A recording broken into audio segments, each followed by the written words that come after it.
नमस्कार दोस्तों, साहित्यिक कहानियों के इस चैनल कहानियां जिंदगी की पर आइए आज सुनते हैं श्री मोहन राकेश जी द्वारा रचित एक कहानी 5वें माले का फ्लैट। आगे बढ़ने से पहले हमेशा की तरह आप सबसे अनुरोध है कि अगर चैनल पर पहली बार आए हो या अब तक ना किया हो तो चैनल को सब्सक्राइब जरूर करें। आइए कहानी को सुनते हैं।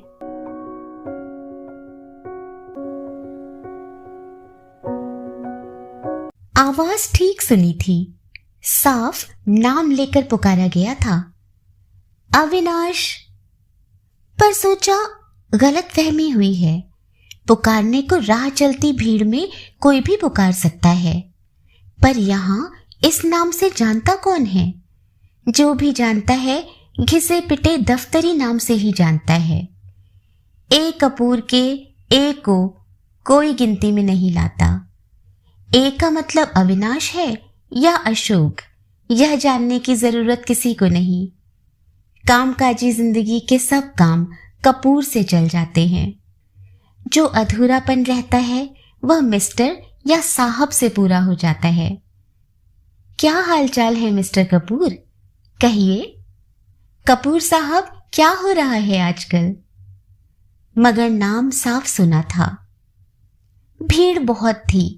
सोचा इसलिए गलतफहमी हुई होगी, या इसलिए कि फरवरी की हवा में बसंत की हल्की ताजगी महसूस हो रही थी। जाने कैसे, यूं तो सिवाय गर्मी और बरसात के इस शहर में मौसम का पता ही नहीं चलता। आसमान बादलों से ना घिरा हो तो हल्का सलेटी बना रहता है। बरसों के इस्तेमाल से उड़ा उड़ा फीका फीका सा एक रंग नजर आता है। हवा चलती है तो खूब तेज चलती है, नहीं चलती तो नहीं ही चलती है। समुद्र के ज्वार भाटे का सा अंदाज रहता है उसका। दिन और रात में भी ज्यादा फर्क नहीं होता, सिवाय अंधेरे और रोशनी के। जहां दिन में अंधेरा रहता है वहां रात को रोशनी हो जाती है।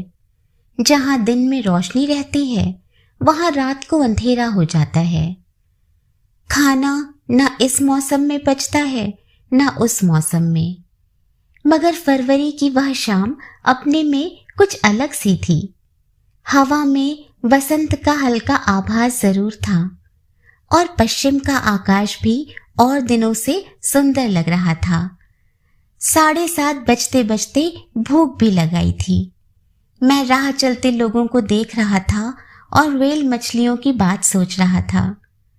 मन हो रहा था कि कहीं अच्छी करारी मूंगफली मिल जाए तो 5 पैसे की ले ली जाए। पुकारा किसी ने अविनाश को ही था। अपने लिए विश्वास इसलिए भी नहीं हुआ कि आवाज किसी लड़की की थी। लड़की की या स्त्री की, दोनों में फर्क होता है, मगर बहुत नहीं। इतने महीने फर्क को समझने के लिए बहुत अभ्यास की जरूरत है। बंबई शहर और मरीन ड्राइव की शाम, ऐसे में अपने को पुकारे एक लड़की। होने को कुछ भी हो सकता है, पर अपने साथ अक्सर नहीं होता। जैसे चल रहा था 10-20 कदम और चलता गया। मुड़कर पीछे ना देखता तो ना भी देखता, पर अचानक यूं ही उत्सुकतावश कि जाने अपने को ही किसी ने पुकारा हो, घूम कर देख लिया। एक हाथ को अपनी तरफ हिलते देखा तो अविश्वास और बढ़ गया। बढ़ने के साथ ही अचानक दूर हो गया। चेहरा बहुत परिचित था। पहचानने में उतनी देर नहीं लगी जितनी कि उसके चेहरे से जाहिर थी। दरअसल हैरानी यह हुई कि वह फिर से यहां कैसे। भेल और नारियल वालों से बचता हुआ उसकी तरफ बढ़ा। आवाज देने के बाद वह जहां की तहां रुक गई थी। उसके बाद उसे पहचानने और उस तक पहुंचने की सारी जिम्मेदारी जैसे मेरे ऊपर हो। पास पहुंच जाने पर भी अपनी जगह से एकदम नहीं हिली। दूर था तो बंद होठों से मुस्कुरा रही थी, पास पहुंचा तो खुले होठों से मुस्कुराने लगी। बस भावों पर आईब्रो पेंसिल की गहराई को चमकाती हुई बोली, पहचाना नहीं? कैसे कहता कि सवाल बेवकूफाना है। ना पहचानता तो इतना रास्ता चलकर आता, सिर्फ इतना कहने के लिए कि माफ कीजिएगा, मैंने आपको पहचाना नहीं। कौन 30 गज चलकर आता है? मन में जितनी कुढ़न हुई, आवाज को उतना ही मुलायम रखकर कहा, तुम्हें क्या लगता है नहीं पहचाना? वह हंस दी, जाने आदत से या खुशी से। मैं मुस्कुरा दिया, बिना किसी भी वजह के। पहले से काफी बड़े नजर आने लगे हो, उसने कहा और अपना पर्स हिलाने लगी, शायद साबित करने के लिए कि वह खुद अभी उतनी ही शोख और कमसिन है। पहले सोचा कि उसे सच सच बता दूं कि वह कैसी नजर आती है, पर शराफत के तकाजे से वही बात कह दी जो वह सुनना चाहती थी। तुम में इस बीच खास फर्क नहीं आया? वह फिर हंस दी, मैं फिर मुस्कुरा दिया, पर इस बार बिना वजह के नहीं। उसने पर्स हिलाना बंद कर दिया और उसमें से मूंगफली निकाल ली। कुछ दाने मुंह में डाल लिए और बाकी मेरी तरफ बढ़ाकर बोली, अब तक अकेले ही हो? जल्दी से कोई जवाब नहीं सूझा। पहले चाहा कि झूठ बोल दूं, फिर सोचा कि सच बता दूं, मगर मन ने झूठ सच दोनों के लिए हामी नहीं भरी। कहीं से यह घिसी पिटी बात लाकर जबान पर रख दी। अकेला तो वह होता है जो अकेलेपन को महसूस करे। उसे पर्स में और दाने नहीं मिल रहे थे। कुछ देर इधर उधर टटोलती रही। किसी कोने में 2-4 दाने हाथ लग गए तो उसकी आंखें खुशी से चमक उठी। निकाल कर एक एक करके चबाने लगी। उसके दांत अब भी उसी तरह तीखे थे। मूंगफली निगलते हुए गर्दन पर उसी तरह लकीरें बनती थी। अच्छा है तुम महसूस नहीं करते, उसने कहा और दाने चबाती रही। मैं उसका नाम याद करने की कोशिश कर रहा था।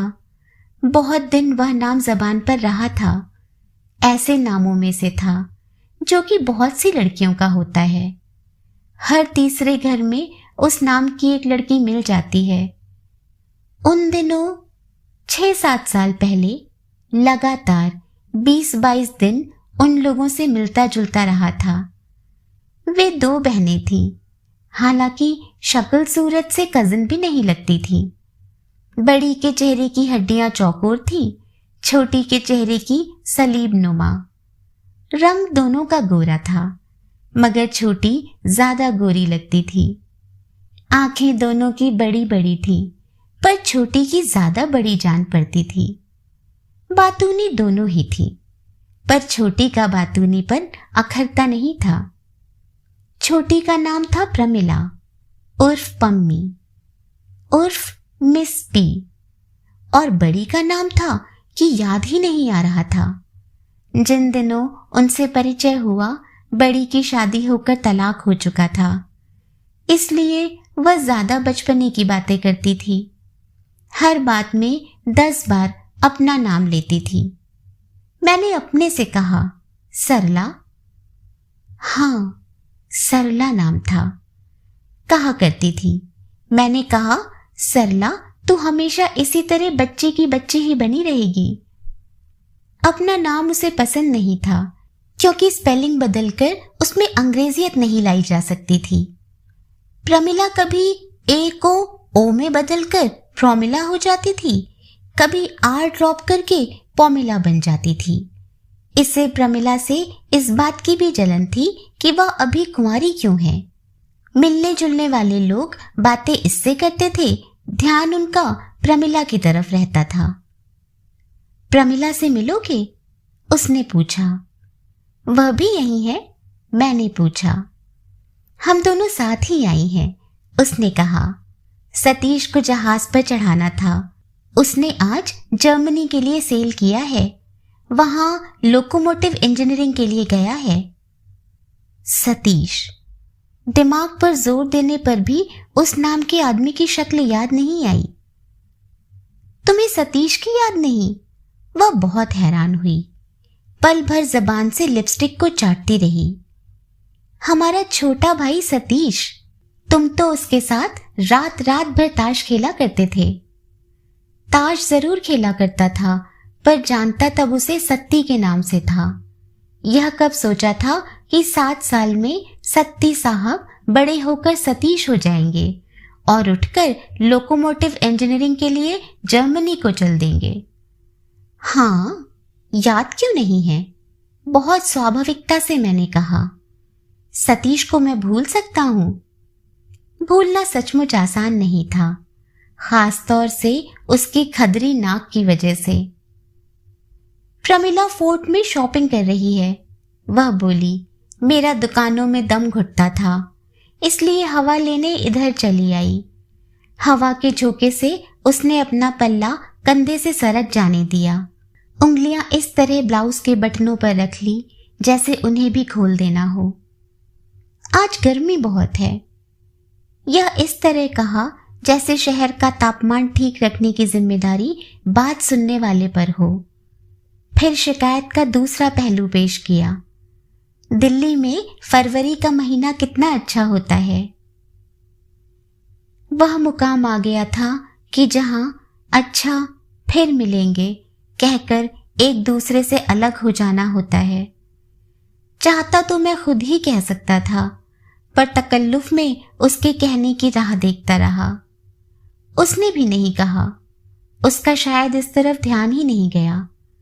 बेतकल्लुफी से उसने मेरी कोहनी अपने हाथ में ले ली और बोली, चलो फ्लोरा फाउंटेन चलते हैं। पम्मी ने कहा था 8 बजे मैं उसे वोल्गा के बाहर मिल जाऊं। तुम्हें साथ देखकर उसे बहुत खुशी होगी।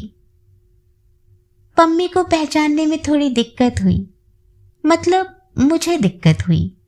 वह तो जैसे देखने से पहले ही पहचान गई।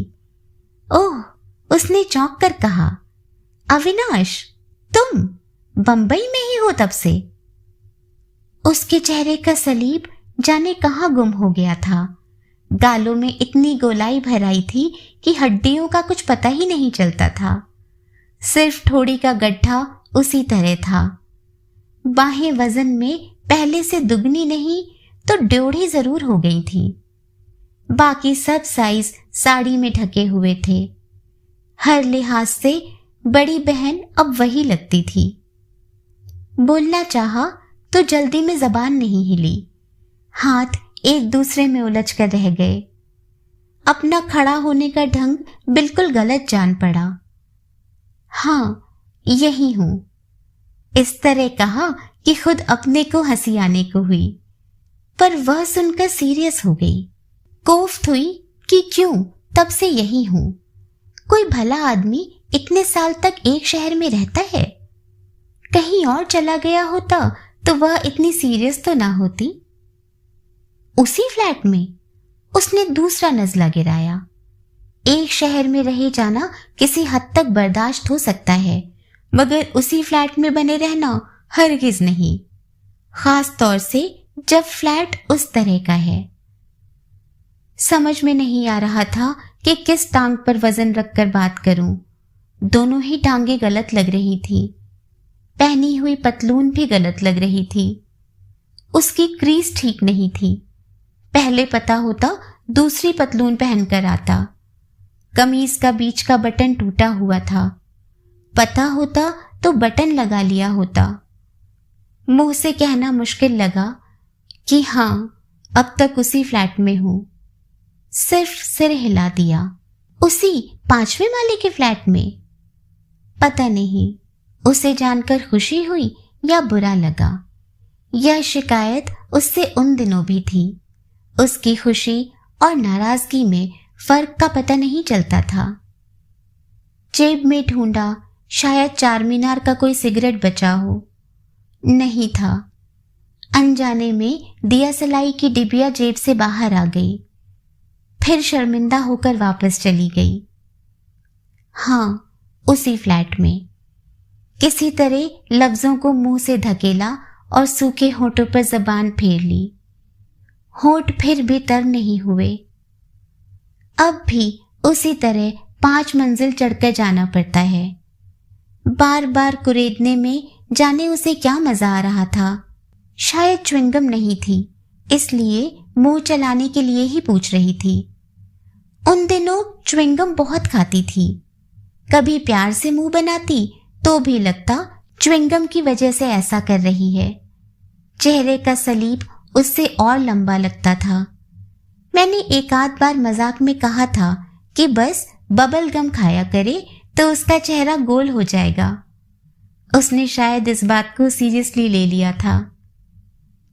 हाँ, मैंने मार खाए स्वर में कहा, बिना चढ़े 5वीं मंजिल पर कैसे पहुंचा जा सकता है? सोच रही थी कि शायद अब तक लिफ्ट लग गई हो।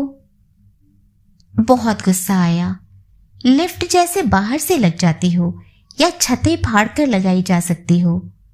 लगनी होती तो शुरू से ही ना लगी होती। कितनी कितनी परेशानियां उससे बच जाती। कम से कम उस एक दिन की घटना तो उस तरह होने से बच ही सकती थी। जब तक मकान न टूटे लिफ्ट कैसे लग सकती है? अपनी तरफ से बहुत स्मार्ट बनकर कहा। सोचा कि अब वह इस बारे में और कुछ नहीं पूछेगी, पर उसने फिर भी पूछ ही लिया, तो तुमने जगह बदल क्यों नहीं ली? पीठ में खुजली लग रही थी, पर उसके सामने खुजलाते शर्म आ रही थी। कमर और कंधों को ऐंठ कर किसी तरह अपने पर काबू पाए रहा। जरूरत ही नहीं समझी। पीछे जाते हाथ को वापस लाकर कहा, अकेले रहने के लिए जगह उतनी बुरी नहीं। वह थोड़ा शर्मा गई, जैसे कि बात मैंने उसे सुना कर कही हो। गोल चेहरे पर झुकी झुकी आंखें बहुत अच्छी लगी। पहले उसकी आंखें इस तरह नहीं झुकती थी। अब तक शादी नहीं की? हाथ के पैकेटों की गिनती करते हुए उसने पूछा। आवाज से लगा जैसे बहुत दूर चली गई हो। सवाल में लगाव जरा भी नहीं था। हैरानी, हमदर्दी, कुछ नहीं। उत्सुकता भी नहीं। ऐसे ही जैसे कोई पूछ ले, अब तक दांत साफ नहीं किए? मन छोटा हो गया। अफसोस हुआ कि अपने अकेलेपन का जिक्र क्यों किया। क्यों नहीं वक्त निकल जाने दिया? अब जाने वह क्या सोचेगी। जाने उसी वजह से या जाने उस फ्लैट की वजह से। पर अब चुप रहते बनता नहीं था। झक मारकर कहना पड़ा। करनी होती तो तभी कर लेता। उसने जिस तरह देखा उसके कई मतलब हो सकते थे। तुम झूठ बोलते हो, तुमने किसी से की ही नहीं। या कि देखती तुम किससे करते। या कि सच अगर तुम्हारी बिल्डिंग में लिफ्ट लगी होती। अब भी क्या बिगड़ा है? वह अपने पैकेटों को सहेजती हुई बोली। अभी इतने ज्यादा बड़े तो नहीं हुए कि। अचानक बड़ी बहन ने आकर उसे बात पूरी करने से बचा लिया। वह इस बीच न जाने कहां गुम हो गई थी। मुझे याद भी नहीं था कि वह साथ में है। आते ही उसने हाथ झाड़कर कहा, कहीं नहीं मिली। हमने हैरानी से उसकी तरफ देखा। उसने मुंह बिचका दिया। सारे बाजार में नहीं मिली। क्या चीज? मूंगफली, भुनी हुई मूंगफली। पता होता तो मरीन ड्राइव से खरीद लाती। अब उधर चले? उसने छोटी बहन की तरफ देखा। छोटी बहन ने समर्थन नहीं किया। इतना सामान साथ में है, लिए लिए कहां चलेंगे? सामान आपस में बांट लेते हैं। बड़ी बहन ने सादगी इस्तेमाल की। कुछ पैकेट अविनाश को दे दो, एक आध मुझे पकड़ा दो। वापस पहुंचने में देर नहीं हो जाएगी। छोटी बहन ने दूसरा नुक्ता निकाला। रिश्तेदारी का मामला है, वे लोग मन में क्या सोचेंगे? सोचते हैं, सोचते रहें। बड़ी बहन ने खुद ही पैकेटों का बंटवारा शुरू कर दिया। कल हमें चले जाना है। एक ही शाम तो है हमारे पास। Footpath, pedestrian crossing, don't cross, cross now. Packet लिए लिए 2 लड़कियों के आगे पीछे चलना। लड़कियां सुविधा के लिए उन दिनों की याद में, उन दोनों का आगे या पीछे रहना, बीच में आपस में बात करना, हंसना। प्रमिला का कहना, दीदी तुम्हारा जवाब नहीं। दीदी का मुंह खोले आंखों से मुझसे कॉम्प्लीमेंट चाहना, कहना आज शाम कितनी अच्छी है। मेरा तापमान को याद रखना, खिसियानी हंसी हंसना, बोलने के वक्त चुप रहना, चुप रहने के वक्त बोल पड़ना, हंसी की बात में सीरियस रहना, सीरियस बात में मुस्कुरा देना, सामने से आते परिचितों का मतलब भरी नजर से देखना, किसी का आंख मारना, किसी का रोककर पूछ लेना, मजे हो रहे हैं मजे। जाने कैसा कैसा लगा, जैसे बरसों से पैकेट उठाए हो, बरसों से वही फुटपाथ पैरों के नीचे हो, वही पेडेस्ट्रियन क्रॉसिंग सामने हो। Don't cross, cross now. बरसों से वह कह रही हो, दीदी तुम्हारा जवाब नहीं। पास से कोई पूछ रहा हो, मजे हो रहे हैं मजे। एक मूंगफली वाला एरोज के पास दिखाई दे गया। सरला फेंस के नीचे से निकलकर सीधी उसकी तरफ चली गई, छपटती हुई, जैसे कि उसके भाग जाने का डर हो। दो एक कार वालों को ब्रेक लगानी पड़ी। एक ने घूर कर मेरी तरफ देख लिया। मैं दम साधे नाक की सीध में चलता रहा। प्रमिला ने चलते चलते पूछ लिया, इस तरह खामोश क्यों हो? खामोश नहीं तो, कहकर मैं सीटी बजाने लगा। हमने तुम्हें बोर तो नहीं किया? अपने पर गुस्सा आया। क्यों उसे ऐसा महसूस करने दिया? क्यों नहीं कुछ ना कुछ बात करता रहूं? कितनी ही बार सोचा कि उनसे कहीं चलकर चाय पीने को कहूं, पर डर था कि पैसे कम ना पड़े। पहले पता होता तो किसी से उधार मांग लेता या पहली तारीख को बचा कर रखता। हमेशा जरूरत के वक्त ही पैसे कम पड़ते थे। तब भी तो यही हुआ था। उस दिन ताश में पैसे ना हारे होते। सरला ने मूंगफली लेकर बटुए में भर ली थी। अब एक एक दाना निकाल कर खा रही थी। बीच बीच में हम लोगों की तरफ देख लेती थी, जैसे हम लोग रनर्स अप हों। इसके पहले कि हम लोग पास पहुंचे, वह अगली सड़क भी क्रॉस कर गई। एलितालिया के बाहर खड़ी होकर मूंगफली चबाने लगी। जब तक हम वहां आए, वह चर्च गेट के बाहर पहुंच गई। प्रमिला गंभीर हो गई थी, शायद पैकेटों के बोझ से। गोरी गदराई बाहें लाल हो आई थी, पलकें भारी लग रही थी, जैसे नींद आई हो। अब किधर चलना है? सरला के पास पहुंचकर उसने पूछा, जैसे कह रही हो, क्यों मुझे खामखा साथ घसीट रही हो? बैक होम, सरला ने पटाख से जवाब दिया, जैसे पूछने बात करने की जरूरत ही नहीं थी, जैसे यहीं तक लाने के लिए मुझसे पैकेट उठवाए गए थे। पैकेट ले ले?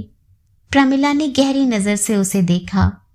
उसने आंखें झपका दी, साथ ही कहा, बेचारे को और कितना थकाएगी।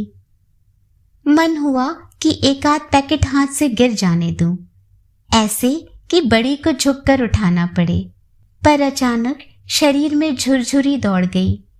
पैकेट लेने देने में प्रमिला का हाथ बांह से छू गया था। अच्छा लगा कि आस्तीन चढ़ा रखी थी, वरना झुरझुरी ना होती।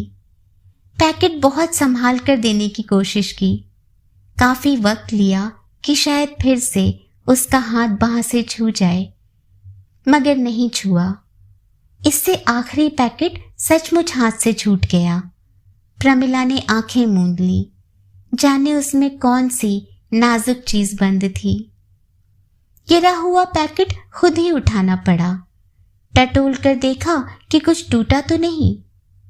कोई टूटने वाली चीज नहीं लगी, शायद कपड़ा था। आई एम सॉरी, पैकेट उसे देते हुए कहा। सोचा शायद इस बार हाथ से हाथ छू जाए, मगर नहीं छुआ। वह पैकेट लेकर उस पर से धूल झाड़ने लगी। कुछ टूटा तो नहीं? मैंने पूछा। उसने सिर हिला दिया, जैसे टूटने पर भी शराफत के मारे इनकार कर रही हो।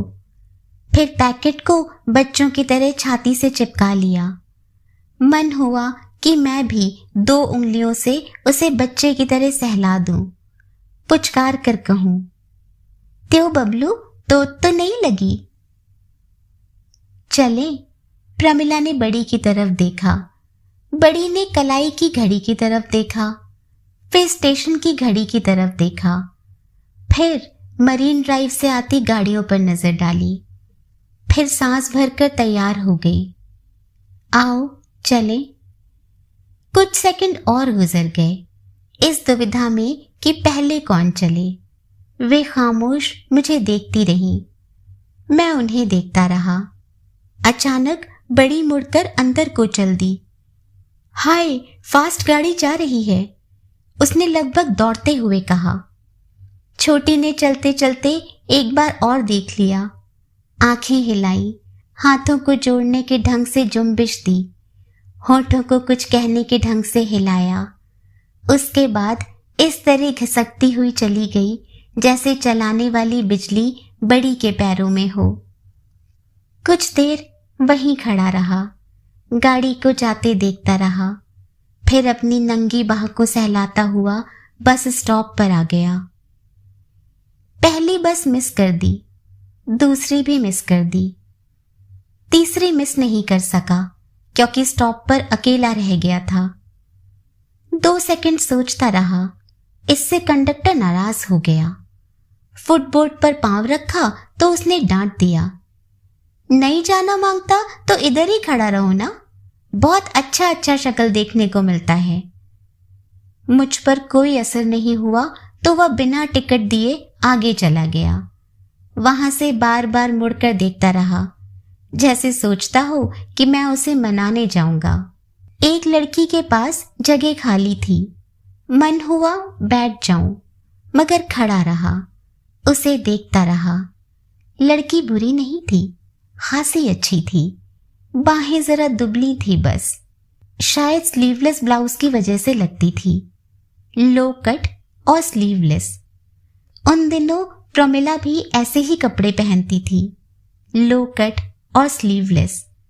बाहें उसकी ऐसी दुबली नहीं थी, रोए भी उन पर इतने नहीं थे, खामखाम मसल देने को मन होता था। उसने एक बार कहा भी था, वह सिर्फ अपना होठ काट कर रह गई थी। कंडक्टर से नहीं रहा गया, खुद ही टिकट देने चला आया।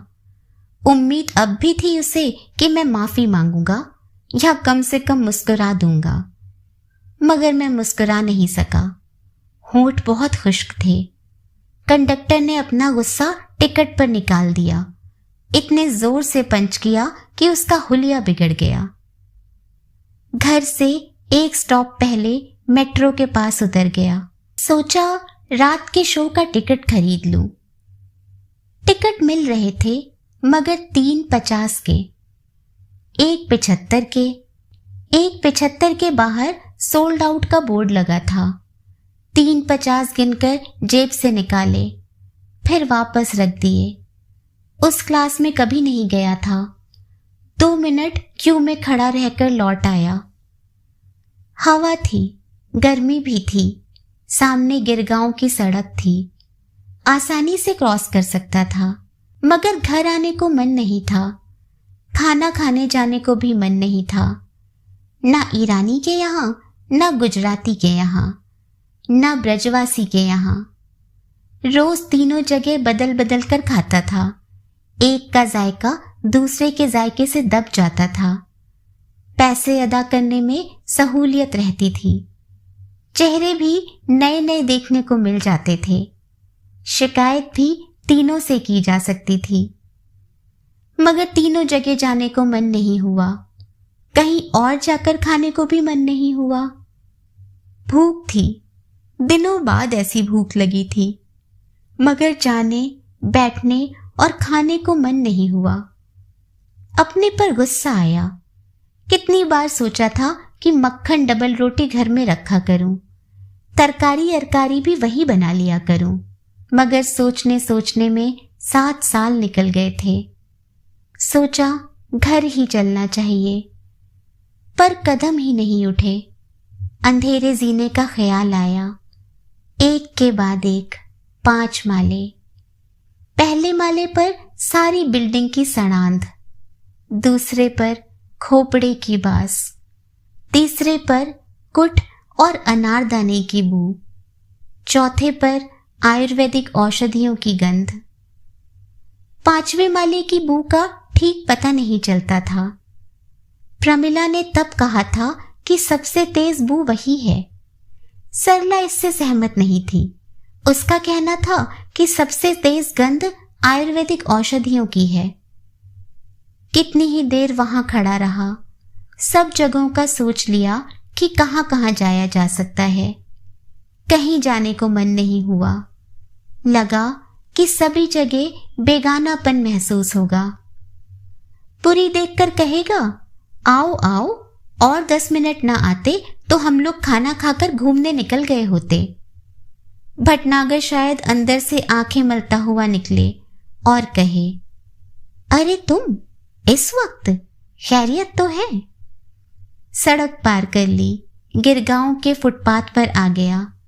प्रिंसेस स्ट्रीट के क्रॉसिंग पर कुछ देर रुका रहा, फिर आगे चल दिया। ईरानी के यहां से मक्खन और डबल रोटी ले ली। बिस्कुटों का एक पैकेट भी खरीद लिया। कुछ रास्ता चलकर याद आया कि सिगरेट जेब में नहीं है। पनवाड़ी के यहां से 2 डिबिया चार मीनार की ले ली। फिर इस तरह आगे चला जैसे घर पर मेहमान आए हों, जाकर उनकी खातिरदारी करनी हो।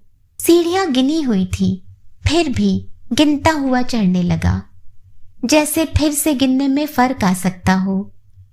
संख्या 120 से 16-17 पर लाई जा सकती हो, मगर 24 तक गिनकर मन ऊब गया। दूसरे माले से गिनना छोड़ दिया। उस दिन यहीं तक आकर प्रमिला ऊब गई थी। अभी और कितने माले चढ़ना है? उसने पूछा था। 3 माले और हैं। वह हिम्मत न हार दे, इसलिए 1 माले का झूठ बोल दिया था। खुद जल्दी जल्दी चढ़ने लगा था कि तीसरे माले से पहले और बात ना हो। हाथों में चीजों को संभालना मुश्किल लग रहा था। खाने पीने का कितना ही सामान साथ लाया था। बिस्कुट, भुजिया, अंडे, चिवड़ा। वहां चाय पीने का सुझाव सरला का था। इस तरह तुम्हारा फ्लैट भी देख लेंगे, उसने कहा था। प्रमिला शुरू से ही इस बात से खुश नहीं थी। वह पिक्चर देखना चाहती थी, हैमलेट। एक दिन पहले मैं उससे यही कहकर आया था। खुद ही उसने हैमलेट की तारीफ की थी। 50 रुपए एक दोस्त से उधार ले लिए थे, मगर 40 से ज्यादा उनके यहाँ ताश में हार गया था, उसके भाई के पास, जो कि इस बीच सत्ती से सतीश हो गया था। शर्मा के यहाँ वे लोग ठहरे थे। उसी ने उनसे परिचय कराया था। वह उस वक्त घर पर नहीं था, शाम की ड्यूटी पर गया था। वह होता तो और 10-20 उधार ले लेता। जब उन दोनों को साथ लेकर निकला, जेब में कुल 6 रुपए बाकी थे। उसके साथ ट्रेन में आते हुए कई बातें सोची कि कह दूं। भीड़ में किसी ने जेब काट ली है, या किसी तरह पैर में मोच ले आऊं, या 8 बजे का कोई अपॉइंटमेंट बता दूं। पर कहते वक्त जो बात कही वह ज्यादा वजनदार नहीं थी। कहा कि पिक्चर में बहुत रश है, आने वाले पूरे हफ्ते की सीटें बुक हो चुकी हैं। प्रमिला को वही बुरा लग गया। वह एकाएक खामोश हो गई। सरला मुस्कुरा दी। अच्छा ही है, उसने कहा, तुम आज इतने पैसे हारे भी तो हो। इस बात ने काफी देर के लिए मुझे भी खामोश कर दिया। तीसरे माले तक आते आते प्रमिला हांफने लगी थी। आंखों में खास तरह की शिकायत थी, जैसे कह रही हो, पिक्चर नहीं चल सकते थे तो यहां लाने की बात भी क्या टाली नहीं जा सकती थी। सरला आगे आगे जा रही थी और बार बार उसकी तरफ देखकर हंस देती थी। चौथे माले से 5वें माले की सीढ़ी पर मैंने कदम रखा तो प्रमिला जहां की तहां ठिठक गई। अभी और ऊपर जाना है? उसने पूछा। मुझे अपने झूठ पर अफसोस हुआ। यह आखिरी माला है, मैंने कहा। सरला एक बार फिर हंस दी। प्रमिला की आंखों में रंगीन डोरे उभर आए। कैसी जगह है यह रहने के लिए? उसने बुदबुदा कर कहा और सरला की तरफ देख लिया, इस तरह जैसे सरला की बात अपने मुंह से कह दी हो। ऊपर पहुंचकर दरवाजा खोला, बत्ती जलाई। सब सामान बिखरा पड़ा था, उससे कहीं बुरी हालत में जैसे उन लोगों के आने के दिन पड़ा था। उस दिन तो कुछ चीजें फिर भी ठीक ठिकाने से रखी थी। जल्दी जल्दी उन लोगों के लिए चाय बनाने लगा था। सरला घूमकर कमरे की चीजों को देख रही थी। यह पलंग कब का है? मराठों के जमाने का। पढ़ने की मेज पर वह क्या चीज रखी है? साबुन की टिकिया? मैंने समझा पेपर वेट है। प्रमिला सारा वक्त खामोश खिड़की के पास खड़ी रही थी। लौटने से पहले सरला 2 मिनट के लिए गुसलखाने में गई तो प्रमिला ने पहली बात कही, टिकटों का पता पहले से नहीं कर सकते थे? कुछ जवाब देते नहीं बना, हारी हुई नजर से उसकी तरफ देखता रहा। उसने फिर कहा, मैं अपने लिए नहीं कह रही थी, वह पहले ही कितना कुछ कहती रहती है। अब घर जाकर पता है क्या क्या बातें बनाएगी। मुझे इसका पता होता तो। पता होना चाहिए था ना। उसका स्वर तीखा हो गया। जरा सी बात के लिए अब। तभी सरला गुसलखाने से आ गई। हंसते हुए उसने कहा, यह गुसलखाना तो अच्छा खासा अजायब घर है। मैं तो समझती हूँ अंदर जाने वालों से 1 आना टिकट वसूल किया जा सकता है। और प्रमिला हम दोनों से पहले बाहर निकलकर जीने पर पहुंच गई थी। मक्खन, डबल रोटी और बिस्कुट का डिब्बा मेज पर रख दिया। कुछ देर चुपचाप पलंग पर बैठा रहा, फिर शेल्फ से एक पुरानी किताब निकाल लाया। बहुत दिन उस किताब को सिरहाने रखकर सोया करता था। किताब प्रमिला से ली थी। उन्हीं दिनों एक बार उनके यहाँ से ले आया था। इसलिए नहीं कि पढ़ने का खास शौक था, बल्कि इसलिए कि अंदर प्रमिला का एक फोटो रखा नजर आ गया था। प्रमिला जानती थी जब किताब लेकर चला तो वह मेरी आंखों में देखकर मुस्कुरा रही थी। तब परिचय शुरू का था। वह अक्सर इस तरह मुस्कुराया करती थी। बाद में किताब लौटाने गया था, तब पता चला कि वे लोग 2 दिन पहले जा चुके थे। उस दिन कितना कुछ सोचकर गया था कि उससे उस दिन के लिए माफी मांगूंगा। कहूंगा कि अब फिर किसी दिन जरूर वे मेरे साथ पिक्चर का प्रोग्राम बनाएं। उस दिन अपने कमरे को भी अच्छी तरह ठीक करके गया था। यह सोचा भी नहीं था कि वे लोग इतनी जल्दी वापस चले जाएंगे। उनके आने से पहले ही शर्मा ने बात चलाई थी। कहा था कि देखकर बताऊं मुझे वह लड़की कैसी लगती है। यह भी कि वे लोग जल्दी ही शादी करना चाहते हैं। बाद में उसने नहीं पूछा कि वह मुझे कैसी लगी। कभी उन लोगों का जिक्र ही नहीं किया। किताब खोली। पुरानी फटी हुई किताब थी, पॉकेट बुक सीरीज की। एक एक वर्ग का अलग हो रहा था। वह फोटो अब भी नहीं थी। 54 और 55 सफ़े के बीच। देखकर लगा जैसे अब भी वह उसी नजर से देख रही हो, उसी तरह कह रही हो। पिक्चर नहीं चल सकते थे तो यहां लाने की बात भी क्या टाली नहीं जा सकती थी। फोटो हाथ में लेकर देखता रहा, फिर वहीं रखकर किताब बंद कर दी। उसे पलंग पर छोड़कर उठ खड़ा हुआ, फिर पलंग से उठाकर मेज पर रख दिया और खिड़की के पास चला गया। बाहर वही छत थी, वही सूखते हुए कपड़े, वही टूटी फूटी बच्चों की गाड़ियां, पुरानी कुर्सियां, कनस्तर, बोतलें, लौटकर कुर्सी पर आ गया। कितनी ही देर बैठा रहा, फिर एकाएक उठकर किताब को हाथ में ले लिया, फिर वहीं रख दिया। अंदर जाकर छुरी ले आया और डबल रोटी से स्लाइस काटने लगा। फिर आधे कटे स्लाइस को वैसे ही छोड़कर खिड़की के पास चला गया था। वहां से जैसे उसकी नजर से कितनी ही देर अपने को और अपने कमरे को देखता रहा।